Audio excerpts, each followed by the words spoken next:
Olá, boa noite. Boa noite. O STF retomou hoje o julgamento sobre a criminalização da homofobia. O ministro Celso de Mello, durante leitura de voto, concluiu que houve omissão do Poder Legislativo sobre o assunto. Repórter Carla Lucena, ao vivo, tem os detalhes. Carla, boa noite.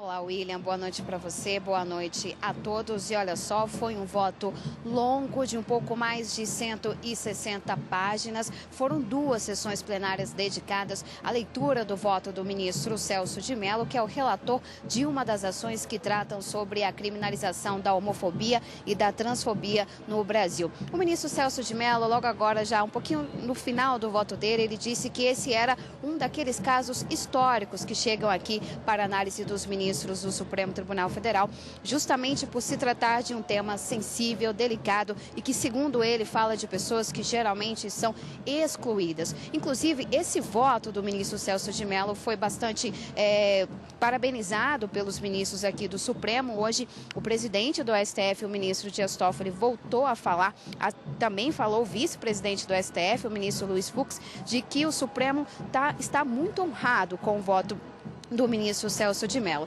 Já em relação ao voto, então, o ministro concluiu que o Congresso Nacional tem sido, sim, omisso e demorado na criação e aprovação de lei que criminalize a homofobia e a transfobia aqui no país. Ele disse que o Estado tem o dever de proteger as pessoas e que o Legislativo também não pode criar leis homofóbicas. O ministro disse, então, que enquanto não houver uma lei que tipifique atos de homofobia e transfobia, esses casos eles devem ser enquadrados na lei de racismo, que já traz aí penas para quem comete atos de discriminação e também de preconceitos. Vamos acompanhar a reportagem sobre aí a conclusão do voto do ministro Celso de Mello.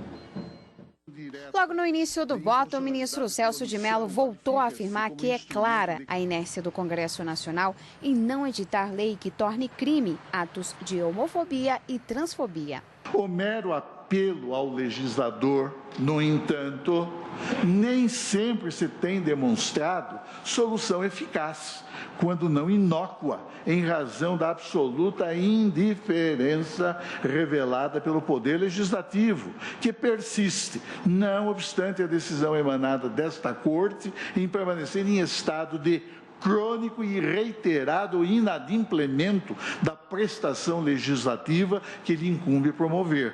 O Supremo Tribunal Federal, ao longo dos últimos 30 anos, evoluiu significativamente a propósito desse tema. O ministro também falou sobre a possibilidade de estabelecer prazo de 1 ano para o Congresso aprovar lei.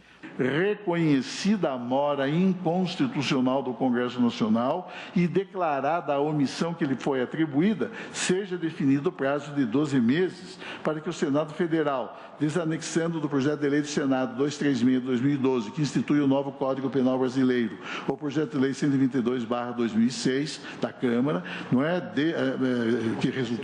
que veio da Câmara, dele tramitação autônoma e venha apreciar em seguida, sem indevidas dilações, que já aprovado pela Câmara dos Deputados. Apontou como uma das soluções para o caso enquadrar a homofobia e a transfobia como crime de racismo.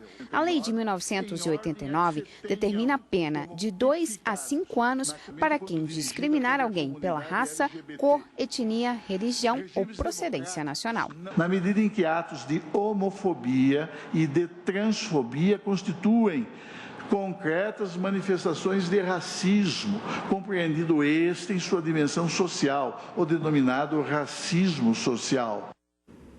E a consultora jurídica da TV Justiça, Karina Zucolotto, está aqui e tem outras informações sobre a sessão plenária de hoje. Boa noite, Karina. Boa noite, Érica. Boa noite, Karina. Boa noite, esse julgamento continua amanhã, correto? Qual vai ser a dinâmica da sessão desta quinta-feira?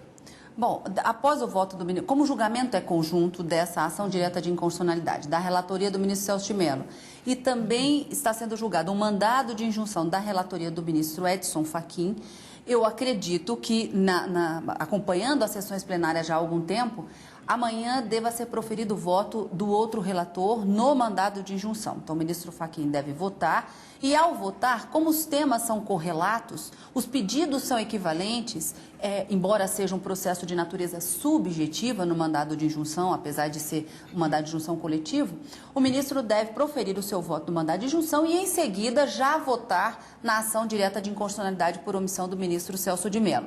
Eu já vi julgamentos, acompanhei julgamentos aqui, que após o voto do relator nesse segundo caso, passaria-se a palavra ao relator do primeiro julgamento para proferir o seu voto e depois abriria a sequência de votação do ministro mais recente no tribunal, ministro Alexandre de Moraes, passando para os demais ministros procederem à votação. Então, eu acredito que seja essa a dinâmica adotada no plenário no julgamento amanhã, já que esse é, sem dúvida alguma, o grande destaque dessa semana e da semana passada na pauta de julgamentos. Apesar desse ser o grande destaque, como você bem disse aí, há outros processos na pauta amanhã também, né?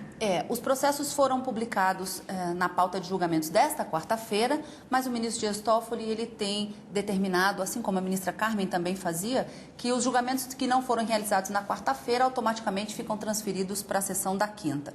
Então, se porventura, por algum motivo, esse julgamento da criminalização da homofobia não for retomado na sessão de amanhã ou em razão de algum pedido de vista, tudo pode acontecer durante o julgamento, existem alguns outros processos pautados também, e dentre eles 3 embargos de declaração num recurso extraordinário que foi julgado aqui no Supremo Tribunal Federal, em que se alega uma contradição entre o voto vencedor no recurso extraordinário e a tese que foi firmada em razão da repercussão geral. O pano de fundo dessa discussão envolve a decisão do Supremo, que considerou que a administração pública não tem responsabilidade subsidiária em razão do inadimplemento de encargos trabalhistas por empresas terceirizadas e prestadoras de serviço à administração. E o principal argumento é que o voto apresentado, que foi o vencedor na conclusão desse recurso extraordinário, diz que não há qualquer responsabilidade. E a tese diz que haveria, ainda que em tese, uma responsabilidade subsidiária de forma automática. Então, haveria uma contradição entre a tese e o voto, e é isso que deve ser discutido caso esses embargos sejam apregoados para votação. Então, amanhã a gente se encontra aqui novamente, né, Karina? Amanhã de novo, com Obrigada certeza. por hoje, até amanhã.